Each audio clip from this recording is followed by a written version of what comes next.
ሰላምና ጤና በያላችሁበት ይድረሳችሁ። ዛሬ ድንቅ ትምህርት ይዤላችሁ መጥቻለሁ። ዛሬ ትምህርታችን ላይ የተልባ ዘር የሚሰጠንንና የሚፈውሳቸውን ወደ 18 የሚጠጉ ድንቅ ጥቅሞች እንመለከታለን። በመጀመሪያ የተልባ ዘር የሚሰጠንን ጥቅሞች እንዴት መጠቀም እንዳለብንና መጠንቀቅ ስላለብን ነገሮች እናያለን። በመቀጠል በምን አይነት መልኩ እነዚህን ጥቅሞች እንደምናገኝ ሳይንሳዊ ማብራሪያዎችን እንዳስሳለን። ለቻናሌ አዲስ የሆናችሁ ሰዎች እኔ ዶክተር ዳን ይባላለሁ። ቻናሉን ሰብስክራይብ በማድረግ ከጎን ያለችውን የደውል ምልክት አንድ በመጫን በመለቃቸው ትምህርቶች የራስዎንና የቤተሰቡን ጤና ይጠብቁ። ይህን ቪዲዮ ላይክ እና ሼር በማድረግ አብሮነታችሁን እንድታሳዩኝ ሌሎችንም አብረን እንድናስተምር በትህትናና አክብሮት ጠይቃችኋለሁ። የተልባ ዘር የሚሰጠን የመጀመሪያ ጥቅም በደም ቧንቧዎቻችን ውስጥ የተጠራቀሙ ኮሌስትሮሎችንና ስቦችን ያጸዳል። በዋነኝነት ሎ ዴንሲቲ ሊፖፕሮቲን ተብሎ የሚጠራውን ለጤና ጠንቅ የሆነ ኮሌስትሮልንና ትራይግሊሰራይድ ብለን የምንጠራውን ስብ እነዚህ በደም ቧንቧዎች ውስጥ በከፍተኛ መጠን በሚጠራቀሙበት ሰዓት የተለያዩ የጤና እክሎችን ያስከትላሉ። ይህን በበቂ አቅም የመከላከል አቅም አለው። ጥቅም 2 የደም ግፊትን ይቆጣጠራል። ሲስቶሊክ እና ዳይስቶሊክ ብለን የምንጠራውን ብለድ ፕሬሸር ወይም የደም ግፊት። ሲስቶሊክ እና ዳይሲስቶሊክ ማለት ልባችን ደምን በደም ቧንቧዎች አማካኝነት ወደ ተለያዩ የሰውነት ክፍሎቻችን በሚረጭበት ጊዜ በደም ቧንቧዎች ውስጥ የሚኖረው የደም ግፊት ሲስቶሊክ ብለድ ፕሬሸር ይባላል።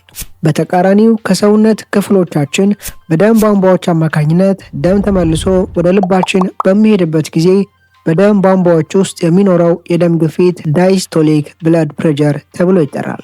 ለምሳሌ ጤናማ የደም ግፊት 120/80 ነው ስንል ይህ 120 ደም ከልባችን ወደ ተለያዩ ሰውነት ክፍሎቻችን በደም ቧንቧ አማካኝነት በሚሄድበት ጊዜ በደም ቧንቧ ውስጥ የሚኖረው የደም ግፊት ልኬት ሲሆን 80 ደግሞ ደም ተመልሶ ከሰውነት ክፍሎቻችን በደም ቧንቧ አማካኝነት ወደ ልባችን በሚመለስበት ጊዜ በደም ቧንቧዎች ውስጥ የሚኖረው የደም ግፊት መጠን ነው። ይህን በከፍተኛ መጠን የማስተካከል ጤናማ የማድረግ አቅም አለው። 3ኛ በደማችን ውስጥ ያለውን የስኳር መጠን በላቀ ብቃት ይቆጣጠራል። ከዛም ጋር ተያይዞ ለታይፕ 2 የስኳር በሽታ የመጋለጥ እድልን ይቀንሳል። በዋነኝነት የታይፕ 2 ስኳር በሽታ የሚከሰተው በሰውነታችን ውስጥ ኢንሱሊን ሬዚስታንስ በሚፈጠርበት ጊዜ ነው። ማለትም ኢንሱሊን በደማችን ውስጥ ያለውን የስኳር መጠን ለመቆጣጠር በሚያደርግበት ትግል ወቅት ህዋሳቶቻችን ለዚህ ትግል ግብረ መልስ ሳይሰጡ ሲቀሩ በደም ውስጥ የሚኖር ከፍ ያለ የስኳር መጠን ነው ይህን አይነት የስኳር በሽታ የሚያስከትለው። 4ኛ ክብደትን ለመቆጣጠር ይረዳል። የፔፕታይድ ሆርሞን ቤተሰብ የሆነውን የሌፕቲን ሆርሞን መመንጨትን በማነቃቃት። 5ኛ የልባችንንና በዙሪያው ያሉ ህዋሳት ጤንነትን በመጠበቅ ልባችን በሙሉ አቅሙ ስራውን እንዲሰራ ይረዳል። 6ኛ በሴቶች ላይ ሊፈጠር የሚችል የጡት ካንሰርን የመከላከል ባህሪን ይዟል። በተለይ ደግሞ ሴቶች እድሜያቸው እየገፋ ሲሄድ ከሚኖር የሆርሞን መለዋወጥ ጋር ተያይዞ ሊፈጠር የሚችል የጡት ካንሰርን ይከላከላል። 7ኛ የሆድ ድርቀትን በሙሉ አቅም ይቆጣጠራል። 8ኛ የአይናችንን ጤንነት ለመጠበቅና ለማሻሻል የሚረዱ ንጥረ ነገሮችን ተሸክሟል። 9ኛ የህዋሳት ብግነትን ይመክታል። ጥቅም 10 የሆድ ዕቃችንን ጤንነትና አቅም ያድሳል። ይህን ደግሞ የሚያደርገው ለምግብ መፈጨት ስርዓት የጀርባ አጥንት የሆኑ ባክቴሪያዎችን ጤንነት በማሻሻል ነው። 11ኛ የሰባ ጉበት የመፈጠር ዕድልን ይቀንሳል። ነን አልኮሊክ ፋቲ ሊቨርን በዋነኝነት ከፍ ያለ ጤናማ ያልሆነ የካርቦሃይድሬት ይዘት ያላቸው ምግቦች አዘውትሮ ከመመገብ ጋር ተያይዞ ሊፈጠር የሚችል የሰባ ጉበትን ይከላከላል። 12ኛ የአጥንትንና መገጣጠሚያ ጤንነትን ይደግፋል። ከዛም ጋር ተያይዞ ለኦስቲዮፖሮሲስ እና አርትራይተስ የጤና ችግር የመጋለጥ ዕድልን ያስቀራል። 13ኛ በሽታ የመከላከል አቅምን ከፍ ያደርጋል። 14 ለሰውነታችን እጅግ ጠቃሚና አስፈላጊ የሆኑ ንጥረ ነገሮችን ያጎናጽፋል። ጥቅም 15 ጥራት ያላቸውን ፕሮቲኖች ይዟል። ጥቅም 16 በወር አበባ ወቅት የሚፈጠር ሆድ አካባቢ ህመምን ቁርጥማትን የመከላከል አቅም አለው። ለምሳሌ አንድ ሴት ልጅ ወር አበባ ላይ ሆና እንዲህ አይነት ህመም በሚያስቸግራት ጊዜ አንድ የሻይ ብርጭቆ ለብ ያለ ውሃ ላይ የትልቁ ማንኪያ የተልባ ዱቄትን ጨምራ ማር ካላት ትንሽዬ ንጹህ ማር አድርጋ ይህን ብትጠቀም በከፍተኛ አቅም ይህን ህመም ያስታግሳል። 17ኛ የተሻለ እንቅልፍ ማግኘት እንድንችል ይረዳናል።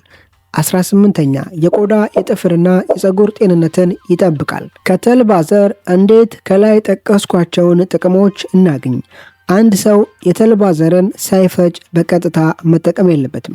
አንድ ሰው የተልባ ዘርን ሳይፈጭ ቀጥታ ቢመገበው የተመገበው የተልባ ዘር ለሰውነቱ ምንም አይነት ጥቅም አይሰጠውም። ምክንያቱም የተልባ ዘር እጅግ ጠንካራ የሆነ ቅርፊት አለው። ይህን ቅርፊት ሰውነታችን በትንሿ አንጀት አማካኝነት ፈጭቶ ከዚህ ተልባ ውስጥ የሚያስፈልገንን ፕሮቲኖች፣ ፋይበሮችና እነዚህን ኦሜጋ 3 ፋቲ አሲዶች ማግኘት አይችልም። ስለዚህ መልካም የሆነው አንድ ሰው የተልባ ዘር ፍሬውን ገዝቶ እቤቱ ፈጭቶ አዘጋጅቶ ቢጠቀም ነው። በእርግጥ ተፈጭቶ የሚሸጡ የተልባ ዘሮች አሉ። እኔ ግን መመክራችሁ ራሳችሁ ፍሬውን ገዝታችሁ ቤታችሁ ፈጭታችሁ አዘጋጅታችሁ እንድትጠቀሙ ነው። አንድ ሰው የተልባ ዘርን ከፈጨ በኋላ ወዲያው ከድኖ ማስቀመጥ መቻል አለበት። የተልባ ዘር ውስጥ ያሉ ንጥረ ነገሮች በጣም ሪአክቲቭ ናቸው። አየር ላይ ካለው ኦክሲጅን ጋር በቀላሉ ነው ኬሚካላዊ ለውጥን የሚፈጥሩት። ከተፈጨ በኋላ እቃ ውስጥ አስቀምጣችሁ በደንብ ከድኖ ማስቀመጥ ያስፈልጋል። በትችሉ ይሄን ተልባ ፍሪጅ ውስጥ ብታስቀምጡ መልካም ነው። ካልሆነ ግን ውጭም ለምታስቀምጡ ከሆነ ጨለም ያለ ቦታ ላይ በደንብ ከድኖ ማስቀመጥ ያስፈልጋል። መልካም የሆነው ፍሪጅ ውስጥ ብታስቀምጡ ነው።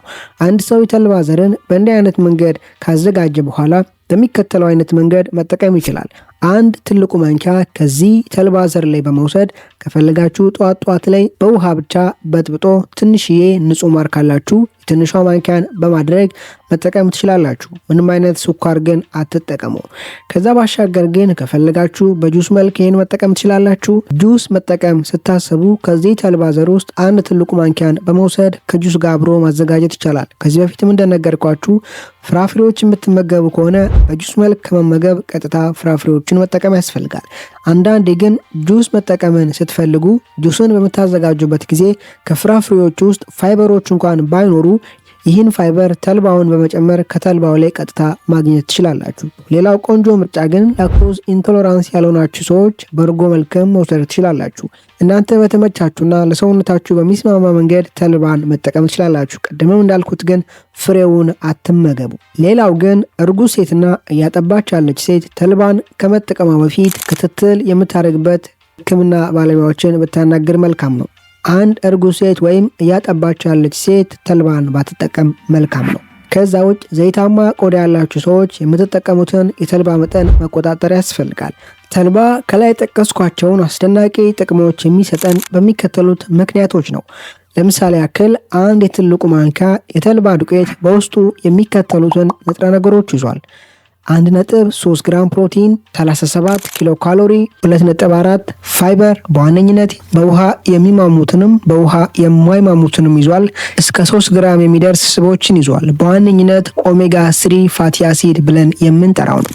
ከዛ በተጨማሪ ግን እዚህ አንድ ትልቁ ማንኪያ የተልባ ዱቄት ውስጥ ካልሲየም፣ አይረን፣ ቫይታሚን ቢ6፣ ማግኒዥየም፣ ፎስፈረስ፣ ፖታሺየም እና ሌሎች ንጥረ ነገሮችን በከፍተኛ መጠን እናገኛለን። በዋነኝነት ተልባን እጅግ በጣም ጠቃሚ ካደረጋቸው ኦሜጋ 3 ፋቲ አሲዶች መካከል አልፋ ሊኖሌኒክ አሲድ ብለን የምንጠራው ነው። ይህ ፋቲ አሲድ የጸረ ብግነት፣ የጸረ ሙቀትና ጸረ ፈንጋል ባህሪን አካቶ ይዟል። ለምሳሌ ያክል እዚህ ተልባ ዘር ውስጥ ያሉት በውሃ የሚማሙትም በውሃ የማይማሙትም ፋይበሮች የተለያዩ ጥቅሞችን ለሰውነታችን ይሰጣሉ።